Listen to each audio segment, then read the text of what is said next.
बाईचा खूप घाईचा, एक आईचा एक ताईचा,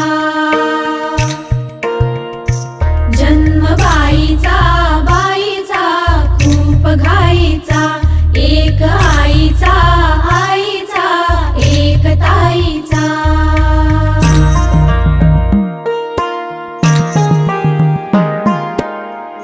Mm-hmm.